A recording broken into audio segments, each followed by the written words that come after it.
अर्थसंकल्पीय अधिवेशनामध्ये पनवेलकरांच्या भावना मांडण्याचा जो काही प्रयत्न आपण केला आणि एकंदरीतच पनवेलकरांच्या आशीर्वादामुळे सदिच्छांमुळे आमदार झाल्यानंतर आतापर्यंत विषय मांडण्याचा जो आपण प्रयत्न केला त्यामध्ये एकंदरीत 377 विषय हे वेगवेगळ्या आयुधांच्या माध्यमातून आपण त्या ठिकाणी सभागृहात उपस्थित करण्याचा प्रयत्न केला।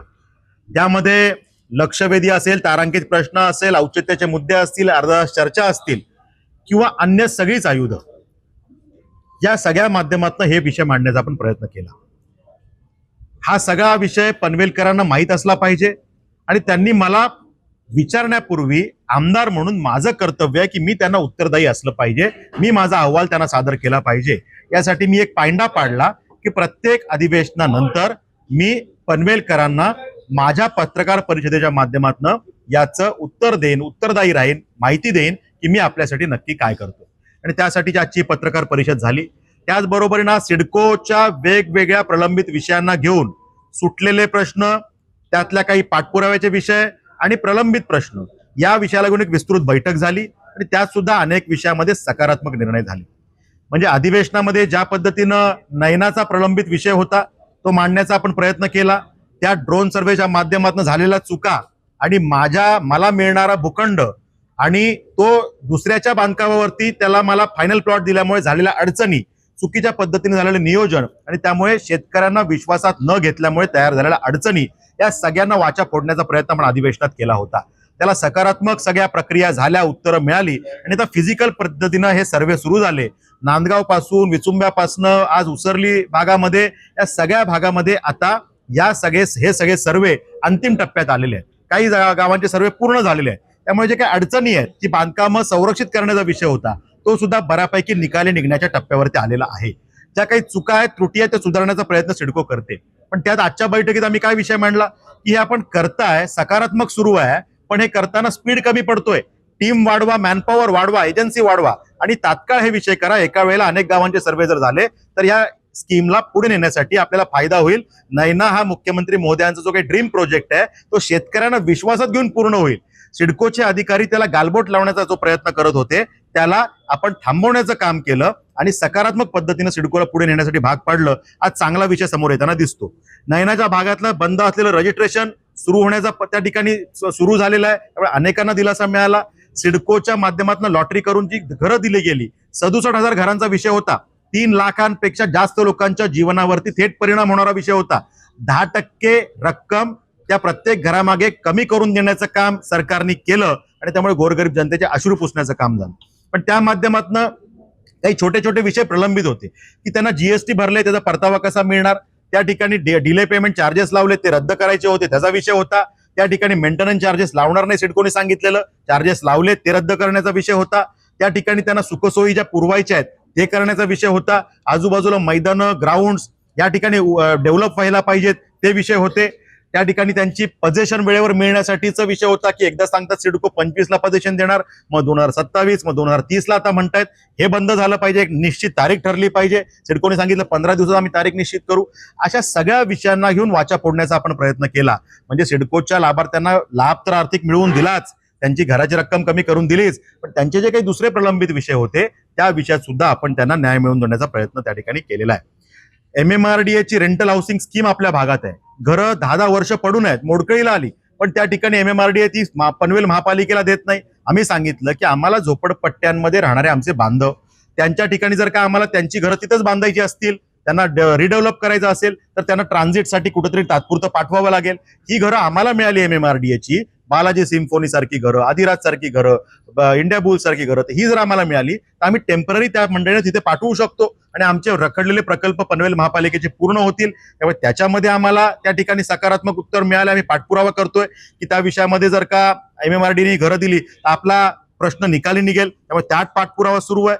पनवेल बस डेपोचा प्रलंबित प्रश्न होता, त्याच्यामध्ये BOTचं मॉडेल होतं। आम्ही सांगितलं की BOTच्या मॉडेलमुळे जर का उंची वाढणार असेल आणि त्यामुळे एन्व्हायरमेंटल क्लिअरन्सेसचे काय अडचणी येणार असतील तर मॉडेल बदला, PPP public private partnership model करा, पण हा विषय तात्काळ सुटला पाहिजे। प्रताप सरनाईक साहेब पॉझिटिव्ह आहेत मंत्री महोदय. त्यात ह्याच्यामध्ये महाराष्ट्रातले जे काही 5-6 निर्णय जे करतायत त्याच्यामध्ये पनवेलचाही निर्णय ते करण्याच्या अंतिम टप्प्यात विषय आलेला आहे. पनवेलमध्ये जर का या शहराचा विकास होतोय, पण नुसती कॉन्क्रीटची जंगल अपेक्षित नाहीये. इथे अद्यावत एखादी लायब्ररी उभी राहिली पाहिजे, समतोल विकास व्हायला पाहिजे, त्या ठिकाणी वाचन प्रेमींसाठी काहीतरी व्हायला पाहिजे, कला, क्रीडा, सामाजिक, सांस्कृतिक सगळ्याच विषयांची ग्रोथ त्या ठिकाणी व्हायला पाहिजे, शैक्षणिक विषयामध्ये चांगलं काम व्हायला पाहिजे. त्यामुळे आमच्या MPSC UPSC या विद्यार्थ्यांसाठी एखादी अभ्यासिका असली पाहिजे, अद्यावत एखादं चांगलं सेंट्रल लायब्ररी सारखं वाचनालय असलं पाहिजे. त्या ठिकाणी जर का सेंट्रल पार्क सारख्या ठिकाणी जागा मोकळी आहे, तिथे आंतरराष्ट्रीय दर्जाचं एखादं अम्युजमेंट पार्क आलं पाहिजे. मॅनग्रोव्ह खूप मोठ्या प्रमाणावरती खारफुटी आहे, त्या ठिकाणी मॅनग्रोव्हची उद्यानं जशी वडाळ्याला किंवा माहीमला तशी उद्यानं व्हायला पाहिजेत. आंतरराष्ट्रीय दर्जाचं एक ॲक्वेरियम होण्याच्या विषयामध्ये जागेची मान्यता मिळालेली, आम्ही ती मिळवून घेतली. आता ते ॲक्वेरियम करण्यासाठीचा विषय असेल. नितेश राणेजींनी, मंत्री महोदयांनी ग्रीन सिग्नल दिला, प्रस्ताव सादर करण्याच्या अंतिम टप्प्यात आहे. त्यामुळे असे विषय असतील. ESIC हॉस्पिटलच्या माध्यमातून कामगारांसाठी स्वतःचं हक्काचं हॉस्पिटल ते करण्यासाठी महसूल डिपार्टमेंटकडनं जागा वर्ग करून घेण्याचा विषय असेल, तो अंतिम टप्प्यात आपण आणलेला आहे. BMTC कर्मचाऱ्यांचा विषय होता. 84 साली बस सेवा बंद झाली, अजून कुठलाच मोबदला मिळाला नव्हता. आपण निर्णय करायला लावला आणि विषय मार्गी लागला. 157 कोटीचं वाटप प्रत्येक बुजुर्ग नागरिकाला आमच्या तत्कालीन जो काम करत होते 10-10 लाखाची मदत त्या ठिकाणी मिळणार आहे, मोबदला मिळणार आहे, या विषयाला सुरुवात झाली. त्यामुळे असे अनेक विषय सोडवण्याचा आम्ही त्या ठिकाणी प्रयत्न केला. नवीन पनवेल मधल्या सेक्टर 1 ते 11 या भागामध्ये जी घरं होती, रिडेव्हलपमेंटला गेल्यानंतर त्यांना आर्थिक भूर्दंड 1-1 कोटी रुपयाच्या आसपासचे रक्कम मागत होते. आम्ही रिडेव्हलपमेंटला मान्यताही मिळवून दिली आणि सिडकोची मुजोरी त्या ठिकाणी त्यांना कमी करायला सांगून तात्काळ आम्ही त्यात निर्णय करायला लावला आणि 1ही रुपया न भरता मान्यता, अशा पद्धतीने हे निर्णय आम्ही त्या ठिकाणी करून घेतले. मग अशा पद्धतीनं सगळ्याच विषयांमध्ये जे जे काही चांगलं करता येईल, या भागात एखादं इंडोर आउटडोर स्टेडियम असलं पाहिजे, रिक्रिएशन सेंटर असलं पाहिजे, अशा पद्धतीनं अनेक विषय आपण त्या ठिकाणी केले. वसई विरार अलिबाग कॉरिडॉरच्या विषयामध्ये ऍक्विजिशनला सुरुवात झाली होती 2012-13ला, मध्ये थांबलं होतं. आता पुन्हा सुरू झाल्यानंतर एका कोर्टाच्या निर्णयामुळे त्या ठिकाणी प्रशासकीय अधिकाऱ्यांनी सांगितलं की आम्ही तुम्हाला ठरलेल्यापेक्षा कमी रक्कम देऊ. आमच्या शेतकऱ्यांनी का बरं मान्य करावं? आम्ही त्या ठिकाणी आवाज उचलला, खालपासून वरपर्यंत सगळा अभ्यास केला आणि महसूल मंत्री महोदयांच्या दालनात बैठक लावून निर्णय करून घेतला आणि तात्काळ प्रशासनाला प्रस्ताव पाठवायला सांगितला की यामध्ये शेतकऱ्यांना जे काही रक्कम ठरली आहे तीच मिळाली पाहिजे. वाढीव मिळत असेल तर वाढीव द्या, पण कमी मात्र चालणार नाही, जी ठरली तेवढी द्यावी लागेल. अशा पद्धतीनं तो निर्णय आपण त्या ठिकाणी करून घेतला. त्या ठिकाणी महापालिकेला जो काही सिडकोच्या माध्यमातून प्लॉट पाहिजे, मी लक्षवेधी लावली होती, सभागृहात चर्चा झाली, पण तो प्लॉट अजून मिळत नाही. तो प्लॉट मिळण्यासाठीचा आग्रह 7-8 दिवसामध्ये तो निर्णय करण्याचं आश्वासन सिडकोने आजच्या बैठकीत दिलं. त्यामुळे ते विषय झाले. पार्किंगची समस्या दिवसेंदिवस जटिल होत चालली आहे. एका घरात 2-2, 3-3 गाड्या यायला लागल्या. भविष्यात या सगळ्या गाड्या रस्त्यावर दिसतील आणि म्हणून मग मी सांगितलं की तुम्ही आता मैदानं, उद्यानं यासाठी प्लॉट असलेच पाहिजेत, पण त्याचबरोबरीनं पार्किंगसाठी पण स्वतंत्र प्लॉटची व्यवस्था त्या ठिकाणी करा. त्यासाठी पण सकारात्मक उत्तर आम्हाला मिळालेलं आहे. त्याचबरोबरीनं शाळांना जे काही भूखंड दिले गेले त्याला लागून असलेले जनतेसाठीचे मैदानं ही शाळेला अटॅच करून दिली गेली आणि शाळेने त्याला कंपाऊंड मारून कुलूप लावून टाकलं. आम्ही सांगितलं की ते कुलूप तात्काळ उघडायचं आणि त्या ठिकाणी जनतेसाठी शाळेच्या वेळे व्यतिरिक्त ही मैदानं खुली करून द्यायची. त्यालाही त्या ठिकाणी सकारात्मक आम्हाला उत्तर मिळालेलं आहे. त्याचबरोबरीनं एक्स्ट्रा मैदानं ही जनतेसाठी करण्यासाठीची पण तरतूद करायला आम्ही सांगितलेलं आहे. त्या विषयात पण सिडको सकारात्मक आहे. महापालिकेला जे काही प्लॉट्स वेगवेगळ्या मार्केटसाठी किंवा वेगवेगळ्या उद्यानांसाठी पाहिजेत त्यासाठीचा पाठपुरावा सुद्धा आपण करतोय. त्यातही सरकार सिडको सकारात्मक आहे.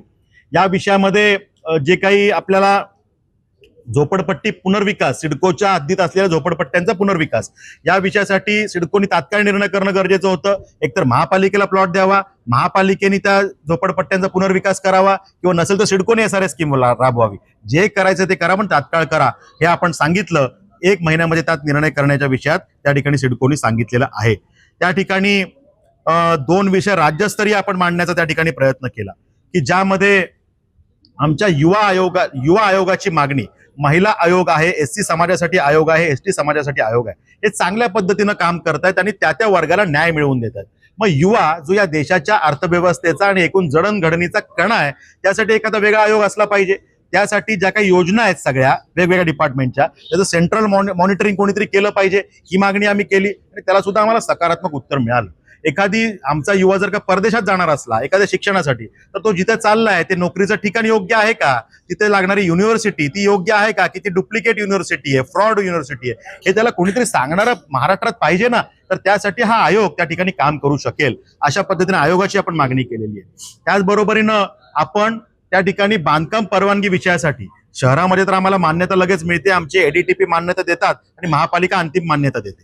पण ग्रामीण भागात राहणारा आमचा माणूस, त्याला मात्र मान्यतेसाठी जिल्हा स्तरावरती जावं लागतं. रायगडच्या बाबतीत अलिबागला जावं लागतं आणि मग ती मान्यता तिथल्या टीपीकडनं घ्यायची. तो तेथे जायला टाळाटाळ करतो, प्रक्रिया जटिल असल्यामुळे त्याच्याच पद्धतीनं घर बांधून टाकतो आणि काही दिवसांनी आपण त्याला अनधिकृत म्हणतो. मग या चुकी त्या नागरिकाची काय आहे? हे जर का मान्यता जवळची नगरपालिका, महापालिका, नगरपंचायत याच्या टाउन प्लॅनरला किंवा एटीपीला, असिस्टंट टाउन प्लॅनरला ही मान्यता जर का तांत्रिक मान्यता द्यायचे अधिकार दिले आणि अंतिम मान्यता लोकल बॉडी म्हणजे बीडीओ, पंचायत समिती ही त्या ठिकाणी ते अधिकार त्यांना दिले, तर हे प्रश्न सुटतील आणि जागेवर त्यांना मान्यता मिळण्याचे विषय त्या ठिकाणी होऊ शकतील. लाईटच्या विषयामध्ये आपण मागणी केली की तात्काळ आपण या विषयामध्ये, या शहराचा जो काही गुणाकारांनी संख्या वाढते, लाईट आणि पाण्याची समस्या ही खूप गंभीर आहे. यासाठी शॉर्ट टर्म प्लॅनिंग आणि लॉंग टर्म प्लॅनिंगची गरज आहे आणि त्यामुळे MSCBच्या माध्यमातून जी काही कारवाई होते त्यात काही दिरंगाई आहे, ती तातडीनं सोडवण्यासाठी आम्ही त्या ठिकाणी त्यांना निर्देश आमच्या भाषेत, ज्या भाषेत कळते त्यांना ती भाषा त्या भाषेत दिलेत आणि 195 कोटीचा प्रस्ताव मंजूर पण त्यात झालेला आहे. त्यामुळे त्या ठिकाणी नवीन ट्रान्सफॉर्मर 9 ठिकाणी हे त्या ठिकाणी येत आहेत आणि जे सबस्टेशन त्या ठिकाणी पॉवर वाढवण्याची गरज आहे त्याविषयी ते काम त्या ठिकाणी होतंय. पाण्याच्या विषयामध्ये शिलार डॅमचं रिझर्वेशन हे त्या ठिकाणी आपलं पनवेलचा हक्क त्यात मंजूर झालेला आहे. माझ्या जीवनातली आमदार झाल्यावरची पहिली लक्षवेधी ही त्या पाणी विषयाची होती आणि शिलार डॅम मध्ये रिझर्वेशन देतो असं त्या ठिकाणी सभागृहात उत्तर आपण आदरणीय गिरीश महाजन साहेबांकडनं, जलसंपदा मंत्रालयाकडनं मिळालं होतं. त्यामुळे अशा पद्धतीनं ते मान्य झालंय. पण जर काही धरण व्हायला 5-6 वर्ष लागणार आहेत, तर तात्पुरती अरेंजमेंट काय, तर न्हावा शेवा टप्पा 3 या योजनेमध्ये 5 ते 6 महिन्यामध्ये आपल्याला 115 MLD पाणी त्या ठिकाणी मिळतंय. त्याचबरोबरीनं सिडकोला त्या योजनेमध्ये 50 MLD पाणी मिळतं, जे सिडको आपल्या भागासाठीच वापरणार आहे. म्हणजे अंदाजे 140 ते 150 MLD पाणी जेव्हा आपल्या शहराच्या आसपास सगळं मिळणार आहे तेव्हा आपली ती गरज भागणार आहे. आता ही अडचण आहे, ही मान्य आहे आणि त्यामुळे तात्काळ काय करता येईल याच्यावरती आपण प्रयत्न करतोय. पण पाणी विषयामध्ये आमदार म्हणून आपण नक्की काय करतोय हे सांगण्याचा या माध्यमातून प्रयत्न आहे. त्यामुळे अशा पद्धतीनं अनेक विषय आपण सोडवण्याचा प्रयत्न केला. त्या ठिकाणी नैनाच्या भागामध्ये जे काही संत गतीनं काम सुरू आहे ते तात्काळ स्पीड वाढवा हे आपण सांगितलंय.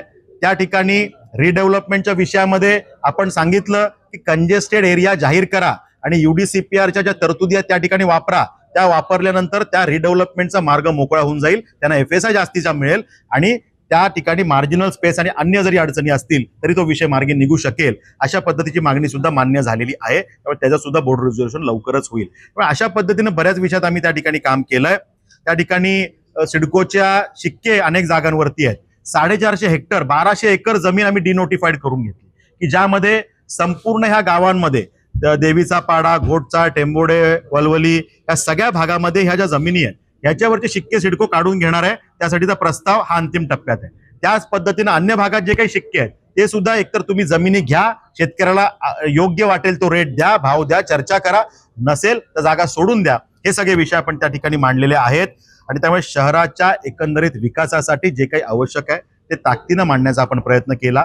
जनतेला आम्ही काय केलं हे सांगणं त्यांनी विचारण्यापूर्वीच आपण केलं पाहिजे, यासाठीचा आपला हा प्रयत्न आहे तो आपण केला. येणारं जे अधिवेशन 22 जूनला होतंय त्यात सुद्धा असे काही विषय आपल्याला वाटले की जे आम्ही मांडले पाहिजेत, आमदार म्हणून मी ते उपस्थित केले पाहिजेत. आपल्या सजेशन्सचं मी स्वागत करतो. जे जे विषय आपण द्याल आणि त्या ज्या विषयामध्ये काम करणं गरजेचं आहे त्या विषयांना न्याय मिळवून देण्यासाठी मी त्या ठिकाणी प्रयत्न करीन. आणि त्या ठिकाणी आपल्याला त्या ठिकाणी आपण सगळ्यांनी मला काम करण्याची आमदार म्हणून जी काही संधी दिली आहे त्या संधीचं सोनं करून जनतेच्या कल्याणासाठी, त्यांच्या अश्रू पुसण्यासाठी जे काही करता येईल ते करण्याचा मी प्रयत्न करतोय. धन्यवाद. नवी मुंबई व रायगड जिल्ह्यातील ताज्या बातम्या आणि घडामोडींसाठी सबस्क्राईब करा वादळवारा लाईव्ह चॅनल आणि दाबा बेल आयकन.